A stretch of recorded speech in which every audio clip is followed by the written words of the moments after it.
Ostrich ಹಕ್ಕಿ ನೋಡ್ರಿ, ostrich ಇಷ್ಟತ್ತ ಇರುತ್ತೆ ಹಕ್ಕಿ, ಅದು ಡ್ಯಾನ್ಸ್ ಮಾಡುತ್ತೆ ನೋಡ್ಬೇಕು. ಅದು ನೆಲಕ್ಕೆ ಬಿದ್ದು ಹೀಗೆ ಹೀಗೆ ಹೀಗೆ ಡ್ಯಾನ್ಸ್ ಮಾಡಿ ಮಾಡಿ ಆಕರ್ಷಣೆ ಮಾಡ್ಕೋಬೇಕು ಹೆಣ್ಣುಗಳನ್ನ. ಕಾಗಿಗೆ ಮೋಸ ಮಾಡೋದಂದ್ರೆ ಕೋಗಿಲೆ.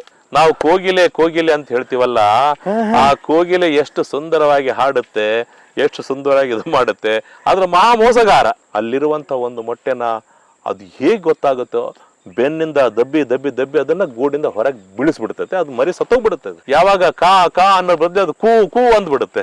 ಆಗ ಗೊತ್ತಾಗುತ್ತೆ ಇವ್ರು ಬಂಡಾಳ, ನನ್ನ ಮಗಂದಿದ್ದು ನನ್ನ ಮಕ್ಕಳೆಲ್ಲ ಬೇರೆ ಅಂತ ಅವಸರ ಮೊಟ್ಟೆಟ್ ಬಂದ್ಬಿಡುತ್ತೆ. ಕಾಯ್ತಾ ಇರ್ತೈತೆ ಅಲ್ಲೇ ನೋಡ್ಕೊಂತ ಕುಂತಿರುತ್ತೆ ಯಾರು ಗೂಡು ಕಟ್ತಾ ಇದ್ದಾರೆ.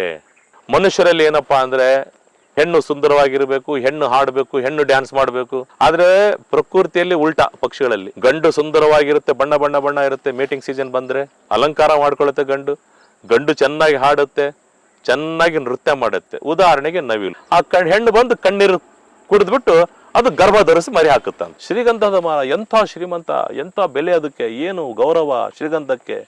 ಆದರೆ ಆ ಶ್ರೀಗಂಧ ಕಳ್ಳ ಗಿಡ, ಅದು ಮಾರ್ಕೆಟ್ ವ್ಯಾಲ್ಯೂ ಜಾಸ್ತಿ, ಆದ್ರೆ ಮಾಡೋದ್ ಮಾತ್ರ ಕೆಲಸ ಕಳ್ತನ. ಎಂಥದ್ದು ಕಳ್ತನ.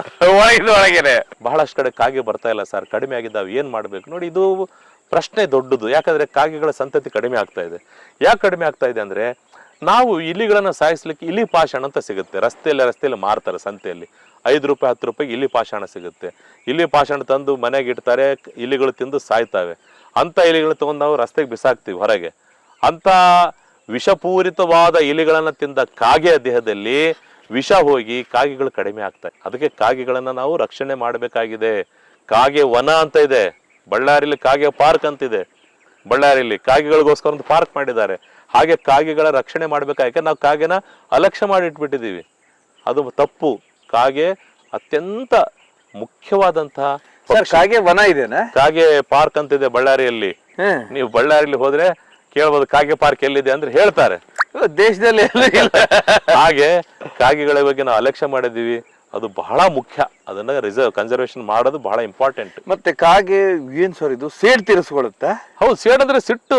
ಅದು ಗೊತ್ತಾಗುತ್ತೆ ನೀವು ಮಿತ್ರನೋ ಶತ್ರುನೋ ಅಂತ ಗೊತ್ತಾಗುತ್ತೆ ಅದಕ್ಕೆ.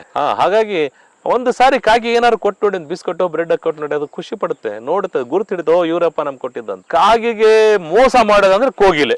ನಾವು ಕೋಗಿಲೆ ಕೋಗಿಲೆ ಅಂತ ಹೇಳ್ತೀವಲ್ಲ, ಆ ಕೋಗಿಲೆ ಎಷ್ಟು ಸುಂದರವಾಗಿ ಹಾಡುತ್ತೆ, ಎಷ್ಟು ಸುಂದರವಾಗಿ ಇದು ಮಾಡುತ್ತೆ, ಆದ್ರೆ ಮಹಾ ಮೋಸಗಾರ ಕೋಗಿಲೆ. ಹೇಗೆ ಹೇಳ್ತೀರಿ? ಯಾಕಂದ್ರೆ ಅದು ಗಂಡು ಕೋಗಿಲೆ ನೋಡಿ ಏನ್ ಮಾಡುತ್ತೆ, ಈಗ ಒಂದು ಕಾಗೆ ಗೂಡು ಕಟ್ಟಿ ರೆಡಿ ಮಾಡಿ ಗೂಡಿನಲ್ಲಿ ಮೊಟ್ಟೆ ಇಟ್ಬಿಟ್ಟಿರುತ್ತೆ.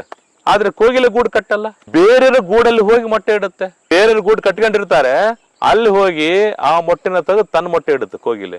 ನೋಡಿ, ನಾವು ಕೋಗಿಲೆ ಬಗ್ಗೆ ಅಷ್ಟು ಗುಣಗಾನ ಮಾಡ್ತೀವಿ. ಪಾಪ ಕಷ್ಟಪಟ್ಟು ಹೆಣ್ಣು ಕಾಗೆ ಮೊಟ್ಟೆ ಇಟ್ಕೊಂಡು ಕಾಯ್ಕಂತ ಕುಂತಿರುತ್ತೆ. ಅವಾಗ ಏನ್ ಮಾಡುತ್ತೆ ಗೊತ್ತೇನು, ಗಂಡು ಕೋಗಿಲೆ ಬಂದು ಆ ಕಾಗೆನ ಕೆಣಕ್ಸುತ್ತೆ, ಅದಕ್ಕೆ ಡಿಸ್ಟರ್ಬೆನ್ಸ್ ಮಾಡುತ್ತೆ. ಆ ಕೆಣಕ್ಸ್ಕೊಂಡು ಹೆಣ್ಣು ಕಾಗೆ ಸಿಟ್ಟಿಂದ ಹಾರಿ ಹೋಗುತ್ತೆ, ಹಿಂಬಾಲಿಸ್ಕೊಂಡು. ಗಂಡು ಕೋಗಿಲೆನ ಅದು ಹಿಂಬಾಲಿಸ್ಕೊಂಡು ಓಡೋಗ್ಬಿಡುತ್ತೆ. ಆ ಕ್ಷಣವನ್ನ ಕಾಯ್ತಿರುವಂತ ಹೆಣ್ಣು ಕೋಗಿಲೆ ಬಂದು ಕಾಗೆ ಮೊಟ್ಟೆನ ಫ್ಯಾಟ್ ಅಂತ ಹೇಳಿ ಬಿಸಾಕಿ ಹೊರಗೆ ತಾನು ಅರ್ಜೆಂಟಲ್ಲಿ ಮೊಟ್ಟೆ ಇಟ್ಟು ಓಡೋಗ್ಬಿಡುತ್ತೆ. ಹೆಣ್ಣು ಕಾಗೆ ಬರೋಷ್ಟೊತ್ತಿಗೆ ತನ್ನ ಮೊಟ್ಟೆ ಇಟ್ಟು ಓಡೋಗ್ಬಿಡುತ್ತದೆ. ಕಾಗೆಯ ಮೊಟ್ಟೆ ಮತ್ತು ಈ ಕೋಗಿಲೆ ಮೊಟ್ಟೆ ಬಣ್ಣ ಒಂದೇ ತರ ಇರುತ್ತೆ. ಆ ಕಾಗೆ ಗೊತ್ತಾಗಲ್ಲ. ತಂದೆ ಮರಿ ಅಂತ ಹೇಳಿ ತಿಳ್ಕೊಂಡು ಪಾಪ ಅದು ಕಾವು ಕೊಡುತ್ತೆ, ಮರಿ ಬರುತ್ತೆ, ಮರಿಗೆ ಊಟ ಕೊಡುತ್ತೆ. ಗಂಡು ಹೆಣ್ಣು ಎರಡು ಸೇರಿ ಊಟ ತಿನ್ನಿಸ್ತದೆ. ತಿಂದು ತಿಂದು ತಿಂದು ದಪ್ಪ ಆಗುತ್ತೆ. ನೋಡಿ, ಇನ್ನೊಂದು ವಿಷಯ ಹೇಳ್ತೀನಿ, ಎಷ್ಟು ಪ್ರಕೃತಿ ನೋಡಿ ಎಷ್ಟು ಕೆಟ್ಟದಿದೆ. ಅಕಸ್ಮಾತ್ ಒಂದು 2 ಮೊಟ್ಟೆ ಹಾಕಿದೆ ಅಂತ ತಿಳ್ಕೊಡ್ರಿ. ಒಂದು ಕೋಗಿಲೆ ಮೊಟ್ಟೆ ಇದೆ, ಕೋಗಿಲೆ ಬಂದು ಮೊಟ್ಟೆ ಇಟ್ಬಿಡ್ತು, ಒಂದು ಮೊಟ್ಟೆ ಬಿಸಾಕಿ. ಆ ಕಾಗೆ ಇನ್ನೊಂದು ಮೊಟ್ಟೆ ಇಡುತ್ತೆ. ಆದ್ರೆ ಇನ್ನೊಂದು ಮೊಟ್ಟೆ ಇಟ್ಟಾಗ ಮೊದಲು ಒಡೆದು ಹೊರಗೆ ಬರೋದು ಯಾವ್ದು ಗೊತ್ತಾ? ಕೋಗಿಲೆ ಮರಿ ಹೊರಗೆ ಬರುತ್ತೆ. ಕೋಗಿಲೆ ಮರಿ ಬಂದಿರುತ್ತಲ್ರಿ, ಅದು ಇನ್ನು ಕಣ್ಣು ತೆಗ್ದಿರಲ್ಲ ಮರಿ. ಆ ಮರಿಯ ಇನ್ಸ್ಟಿಂಕ್ಟ್ ಏನಿರುತ್ತಂದ್ರೆ, ಅದು ಮೈಯಿಂದ ಹಿಂಗೆ ದಬ್ಬಿ ದಬ್ಬಿ ದಬ್ಬಿ ಇನ್ನೊಂದು ಮೊಟ್ಟೆನ ಬಿಸಾಕ್ಬಿಡುತ್ತೆ, ದಬ್ಬಿಡುತ್ತೆ. ಅದು ಇನ್ನೂ ಕಣ್ಣು ತೆಗ್ದಿಲ್ಲ, ಜಗತ್ತು ಗೊತ್ತಿಲ್ಲ ಮರಿಗೆ. ಆದ್ರೂ ಆ ಮರಿ ಏನ್ ಮಾಡುತ್ತೆ, ಅಲ್ಲಿರುವಂತ ಒಂದು ಮೊಟ್ಟೆನ ಅದು ಹೇಗ್ ಗೊತ್ತಾಗುತ್ತೋ ಬೆನ್ನಿಂದ ದಬ್ಬಿ ದಬ್ಬಿ ದಬ್ಬಿ ಅದನ್ನ ಗೂಡಿಂದ ಹೊರಗೆ ಬೀಳಿಸ್ಬಿಡ್ತೈತೆ. ಅದು ಮರಿ ಸತ್ತೋಗ್ಬಿಡುತ್ತೆ. ಕಾಗೆ ಮರಿ ಸತ್ತೋಗ್ಬಿಡ. ಯಾಕಂದ್ರೆ ತನ್ನಗೆ ಆಹಾರ ಬೇಕಲ್ಲ, ಅದಕ್ಕೇನ್ ಮಾಡುತ್ತೆ ಪಾಪ ಇದು ಬಡಪಾಯಿ ಕಾಗೆ ತಂದು ಕೊಡಿಸುತ್ತೆ, ಕೋಗಿಲೆಗೆ ತಿನ್ನಿಸುತ್ತೆ. ಕೋಗಿಲೆ ತಿಂದು ತಿಂದು ತಿಂದು ದೊಡ್ಡದಾಗುತ್ತೆ. ಯಾವಾಗ ಕಾ ಅನ್ನೋ ಬದ್ದೆ ಅದು ಕೂ ಅಂದ್ಬಿಡುತ್ತೆ. ಆಗ ಗೊತ್ತಾಗುತ್ತೆ ಇವ್ರು ಬಂಡಾಳ ನನ್ನ ಮಗಂದಿದ್ದು ನನ್ನ ಮಕ್ಕಳೆಲ್ಲ ಬೇರೆ ಅಂತ ಕಚ್ಚಿ ಓಡಿಸ್ತದೆ. ನಡಿ ಅಂತ ರೈಟ್ ಹೇಳ್ತದೆ. ನೋಡಿ ಪ್ರಕೃತಿ ಹೆಂಗಿದೆ ಅಂದರೆ, ಗೂಡಿಗಾಗಿ ಬೇರೆ ಪಕ್ಷಿಗಳನ್ನ ಅವಲಂಬಿಸಿರೋ ಹಕ್ಕಿಗಳು. ನಾವು ಗೂಡು ಕಟ್ಟಲ್ಲ. ಒಂದು ಚಿಕ್ಕದ ಕನ್ಫ್ಯೂಸ್ ಇತ್ತಿಲ್ಲಿ. ಗಂಡು ಕೋಗಿಲೆ ಬಂದು ಗಂಡು ಕೋಗಿಲೆ ಗಂಡನ್ನ ಕೆಣಕತ್ತ ಹೆಣ್ಣನ್ನ ಕೆಣಕತ್ತ? ಇಲ್ಲ, ಇಲ್ಲಿ ನೋಡಿ ಮೊಟ್ಟೆ ಇಟ್ಟಿರೋದು ಯಾವ್ದು? ಹೆಣ್ಣು ಕಾಗೆ ಇರುತ್ತೆ. ಇಲ್ಲಿ ಹೆಣ್ಣು ಕಾಗೆ ಮೊಟ್ಟೆಯಲ್ಲಿ ಗೂಡಿನಲ್ಲಿ ಕುಂತು ಮೊಟ್ಟೆ ಇಟ್ಟಿರುತ್ತೆ. ಇದನ್ನ ಓಡಿಸ್ಕೊಂಡು ಹೋಗ್ಬೇಕಾದ್ರೆ ಯಾರು ಓಡಿಸ್ಕೊಂಡು ಹೋಗ್ಬೇಕು? ಗಂಡು ಕೋಗಿಲೆ ಬಂದು ಅದಕ್ಕೆ ಕೆಣಗಿಸಿ ಓಡಿಸ್ಕೊಂಡು ಹೋಗ್ಬಿಡುತ್ತದೆ. ಅವಾಗ ಹೆಣ್ಣು ಬಂದು ಮೊಟ್ಟೆ ಇಡುತ್ತೆ. ಅಥವಾ ಅಕಸ್ಮಾತ್ ಅವೆರಡು ಇಲ್ಲ, ಬರೇ ಗಂಡು ಕೋಗಿಲೆ ಇಲ್ಲ ಅಂದಾಗ ಏನಾಗುತ್ತೆ? ಕಾಗೆ ಹೆಣ್ಣು ಕಾಗೆ ಎದ್ದು ಹೋಗುತ್ತೆ ಎಲ್ಲೋ ಆಹಾರ ತರೋದಕ್ಕೆ ಅಥವಾ ಆಹಾರಕ್ಕೋ ಮತ್ತೆಲ್ಲೋ ಹೋಗಿರುತ್ತೆ.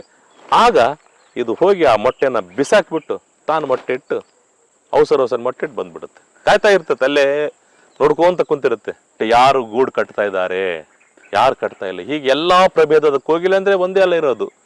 ನಮ್ಮಲ್ಲಿ 10 ಪ್ರಭೇದದ ಕೋಗಿಲೆ ಪ್ರಭೇದಗಳದಾವೆ. ಇಲ್ಲಿ ನಾವು ನೋಡುವಂತ ಕೋಗಿಲೆಗಳಿದಾವೆ ಏಷ್ಯನ್ ಕೋಯಿಲ್ ಅಂತ ಹೇಳ್ತೀವಿ. ಗಂಡು ಕಪ್ಪಗಿರುತ್ತೆ, ಹೆಣ್ಣು ಕಪ್ಪು ಬಿಳುಪಾಗಿರುತ್ತೆ. ಸೊ ಅದು ಗಂಡು ಕೂಗೋದು. ನಾವೇನ್ ಕೂ ಕೂ ಕೂ ಅಂತ ಏನು ಕೇಳ್ತೀವಲ್ಲ, ಅದು ಗಂಡು ಕೂಗೋದು. ಅದು ಕಾ ಅನ್ನತ್ತಲ್ಲ, ಕಾ ಅನ್ನೋದು ಕೂಗು ಅಂತಲ್ಲ ಅಂತ ಹೇಳ್ಬಿಟ್ಟು ಇದನ್ನೇನ್ ಮಾಡುತ್ತೆ, ಓಡಿಸ್ಬಿಡ್ತದೆ. ಅವಾಗ ಪಾಪ ಹೀಗೆ ಪ್ರಕೃತಿಯಲ್ಲಿ ಏನಾಗಿದೆ, ಈ ಪ್ಯಾರಾಸೈಟ್ಸ್ ಅಂತ ಹೇಳ್ತೀವಿ. ಪ್ಯಾರಾಸೈಟ್ಸ್ ಬಹಳಷ್ಟು ಅದಾವೆ. ನಾವು ಶ್ರೀಗಂಧದ ಮರ ಅಂತ ಹೇಳ್ತೀವಲ್ಲ, ಶ್ರೀಗಂಧದ ಮರ ಎಂಥ ಶ್ರೀಮಂತ, ಎಂಥ ಬೆಲೆ, ಅದಕ್ಕೆ ಏನು ಗೌರವ ಶ್ರೀಗಂಧಕ್ಕೆ.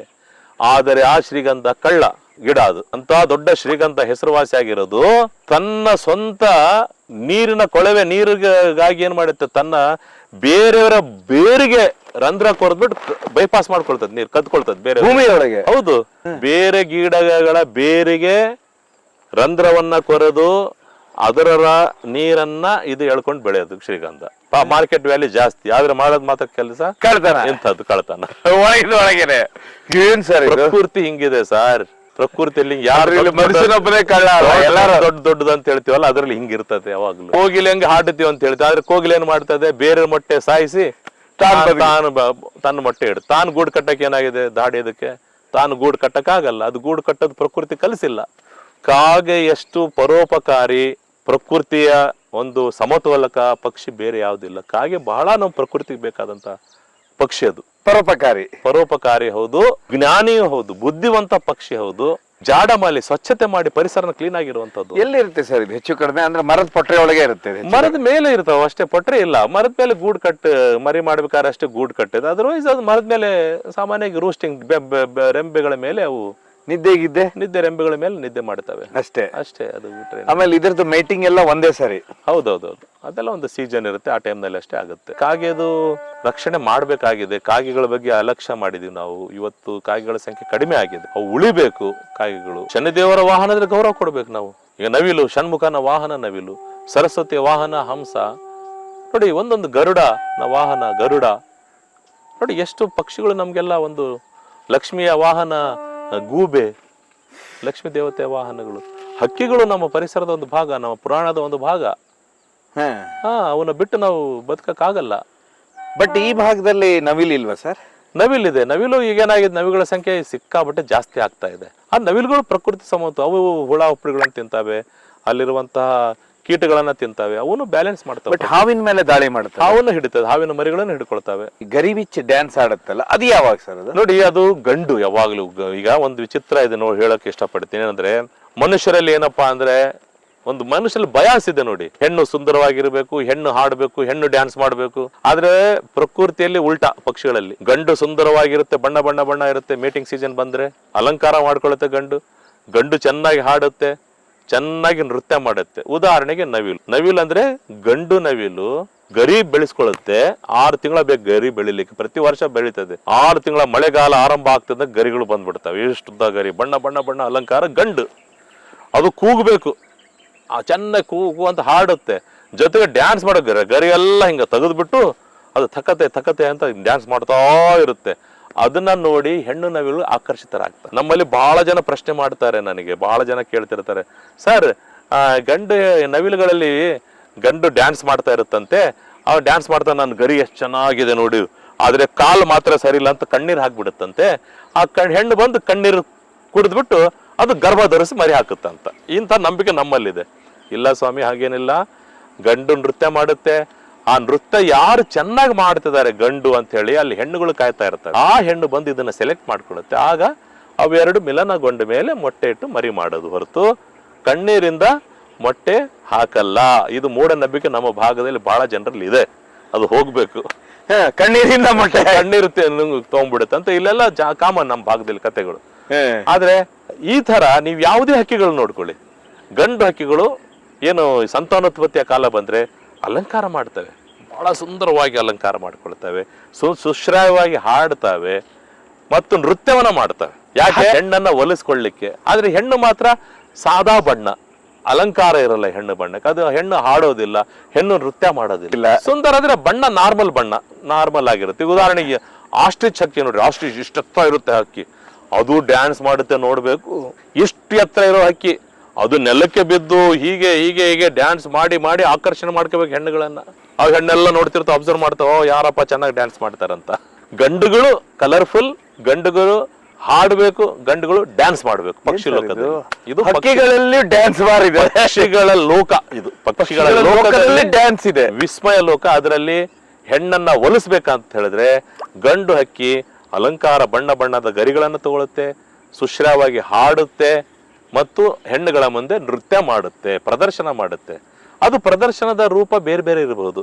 ಒಂದು ಹಕ್ಕಿ ಬರುತ್ತೆ ನಮ್ದು ಲಾರ್ಕ್ ಅಂತ ಬರುತ್ತೆ, ಲಾವಕ್ಕಿ. ಅದು ರೆಕ್ಕೆ ಬಡ್ಕೋಂತ ಹೋಗುತ್ತೆ ಮೇಲೆ, ರೆಕ್ಕೆಯನ್ನ ಮುಚ್ಕೊಂಡು ಸೀಟಿ ಹಾಕೋಂದು ಕೆಳಗೆ ಬೀಳುತ್ತೆ. ಅದು ಹೆಣ್ಣುಗಳ ಮುಂದೆ. ಯಾರು ಚೆನ್ನಾಗಿ ಹಾರ್ತಾನೆ ಅದ್ರ ಮೇಲೆ ಆಕರ್ಷಿಸಿದ ಹೆಣ್ಣುಗಳು ಆಕರ್ಷಿಸಿ. ಇದು ಪ್ರಕೃತಿ, ಅದಕ್ಕೆ ನಾವು ಅರ್ಥ ಮಾಡ್ಕೋಬೇಕು. ನೇಚರ್ ಇಸ್ ಕೌತಕ, ವಿಸ್ಮಯಗಳ ಆಗರ ಪ್ರಕೃತಿ ಬೇಕಾಗಿದೆ. ಮನುಷ್ಯರಲ್ಲೇನೆ ಹೆಣ್ಣು ಒಲಿಸಿಕೊಳ್ಳೋದಕ್ಕೆ ಹೊಡೆದಾಡ್ತಾರೆ, ಆದ್ರೆ ಪಕ್ಷಿ ಪ್ರಾಣಿಗಳಲ್ಲೂ ಇದು ಇದೆ. ಹೌದು, ಅದರಲ್ಲಿ ಬಹಳ ಸ್ಟ್ರಗಲ್ ಫಾರ್. ಅದು ಆ ಮೇಟಿಂಗ್ ಸೀಸನ್ ಅಲ್ಲೇ ಫೈಟ್ ಆಗೋದು. ಗಂಡುಗಳು ಹೊಡೆದಾಡ್ತವೆ.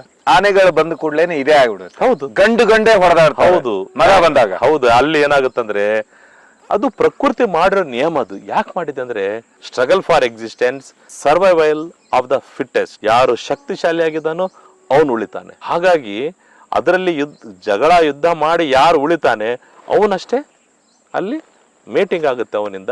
ಆ ಬಂದುವಂತ ಪ್ರಾಡಕ್ಟ್ ಏನಿದೆ ಆರೋಗ್ಯವಾಗಿರುತ್ತೆ, ಸಂತಾನ ಮುಂದಿನ ಜನರೇಷನ್ ಚೆನ್ನಾಗಿ ಹೋಗುತ್ತೆ ಅನ್ನೋ ಒಂದೇ ಕಾರಣಕ್ಕೆ.